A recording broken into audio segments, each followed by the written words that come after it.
પ્રભુના શાસનના કોઈ પણ ગ્રંથો વાંચો, મને આવતા ભવની અંદર સારામાં સારો જન્મ મળે એવી ક્યાંય વાત નથી. આવતા ભવની અંદર હું શ્રીમંત કુળની અંદર જન્મ લઉં આવી ક્યાંય વાત નથી. આવતા ભવમાં નહીં, આ ભવમાં મને સમાધિ મૃત્યુ મળે એવી માગણી ડગલે ને પગલે કરવામાં. તમે આગમ ગ્રંથો કદાચ નથી વાંચ્યા એટલે તમને ખબર નથી, પણ બે સૂત્ર તો તમને પણ આવડે છે. નંબર 1 લોગસ્સ, તમે રોજ બોલો છો દેરાસરમાં, સામાયિકમાં, પ્રતિક્રમણમાં, ચૈત્યવંદનમાં. આ લોગસ્સમાં એક છેલ્લાથી આગલી ગાથાની છેલ્લી લાઈનમાં શું માગ્યું?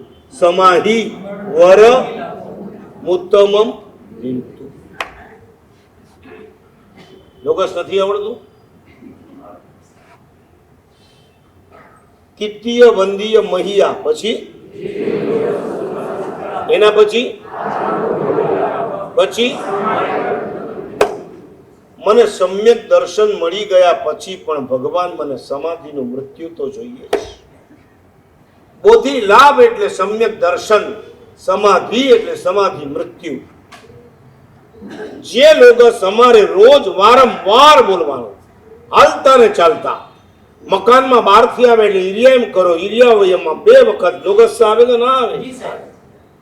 સમાહિ વરમ ઉત્તમમ, આપણને જાગ્રત રાખે છે.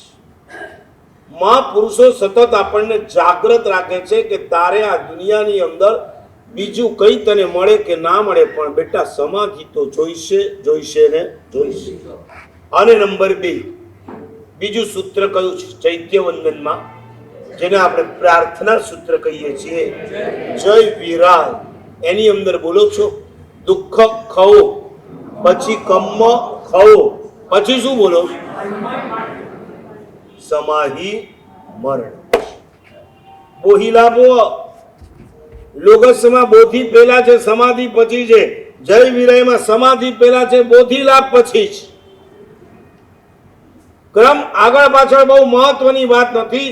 મહત્વની વાત એ છે કે જ્યારે બહુ મહત્વની પ્રાર્થના પ્રભુની પાસે કરવાની હોય ત્યારે આ મહાપુરુષે ભૂલ્યા નથી. બીજું બધું ભલે મળે, પણ જો સમાધિનું મૃત્યુ નહીં મળે તો મળેલું બધું જ નકામ છે. ક્રેડિટ આલોકમાંથી પરલોકમાં જતી વખતે જો સમાધિ લઈને ગયા તો એ તમારી ક્રેડિટ કહેવાય છે.